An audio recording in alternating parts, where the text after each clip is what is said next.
कभी कभी ना जिंदगी हमें एक ऐसे मोड़ पर लाकर खड़ा कर देती है जहां एक तरफ हमारे सपने होते हैं और दूसरी तरफ हमारे रिश्ते। आज हम प्यार और महत्वाकांक्षा के बीच की इसी कश्मकश को थोड़ा और गहराई से समझने की कोशिश करेंगे। चलिए, इस दुविधा को नेहा और हर्ष की कहानी के जरिए समझते हैं। एक कहानी जो शायद कई लोगों को अपनी सी लगे और जो हमें इस संघर्ष की जड़ तक ले जाएगी। तो कहानी की शुरुआत बिल्कुल शुरुआत से करते हैं, जहां हम नेहा और हर्ष से मिलेंगे और देखेंगे कि आखिर उनका रिश्ता कैसे और कहां से शुरू हुआ। तो ये है नेहा, 18 साल की है, मुंबई के एक जाने माने कॉलेज में पढ़ती है और उसका एक ही सपना है, चार्टर्ड अकाउंटेंट बनना।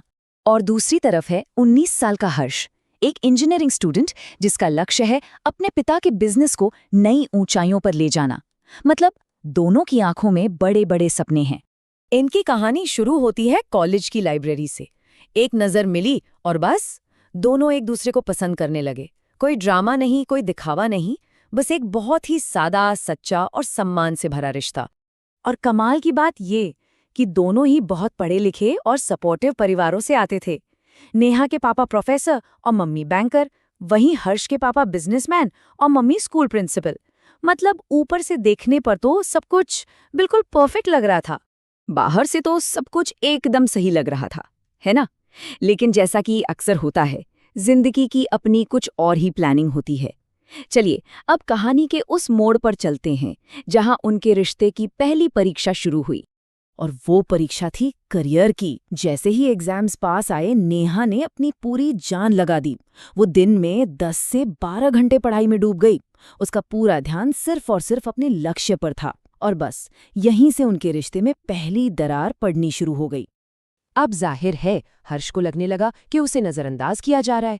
कॉल्स कम हो गए, मैसेज छोटे हो गए, और एक दिन उसकी बेचैनी और हताशा इन शब्दों में बाहर आई गई। नेहा कुछ देर चुप रही और फिर उसने जो कहा वो बहुत गहरा था। ये सिर्फ समय देने या ना देने की बात नहीं थी, ये उसके आत्मसम्मान और उसके सपनों की लड़ाई थी। और यहीं पर एक इंसान की अपनी महत्वाकांक्षा और रिश्ते की उम्मीदों के बीच का असली संघर्ष सामने आ गया। तो ये जो तनाव है, हर्ष की जरूरत और नेहा की प्राथमिकता के बीच का, ये असल में है क्या? क्या ये सिर्फ एक गलतफहमी है या इसके पीछे कुछ और भी है?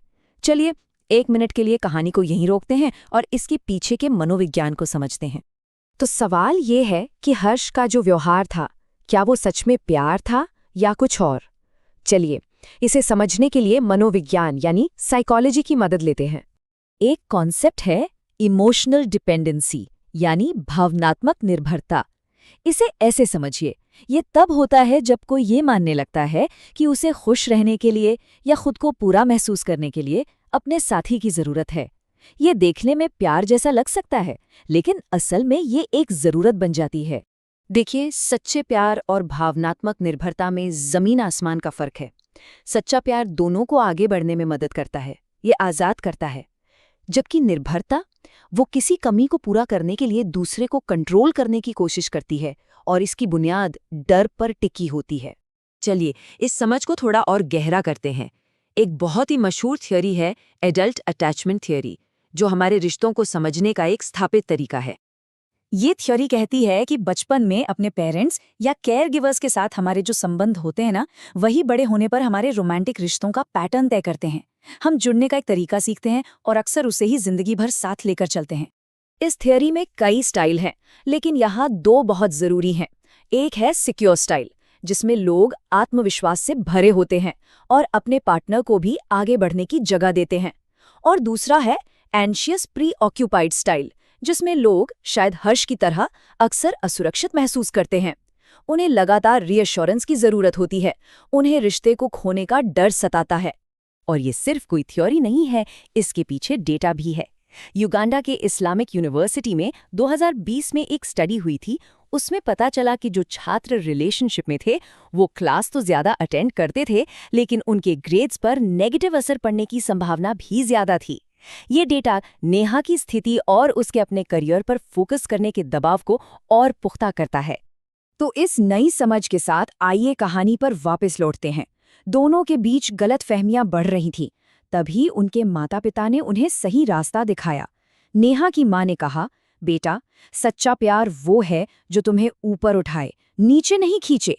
और हर्ष के पिता ने समझाया, रिश्तों में धैर्य चाहिए, वक्त परीक्षा लेता है, तोड़ने के लिए नहीं, मजबूत करने के लिए। और इसी समझ ने उन्हें एक फैसले तक पहुंचाया। उन्होंने एक बहुत ही मैच्योर फैसला लिया।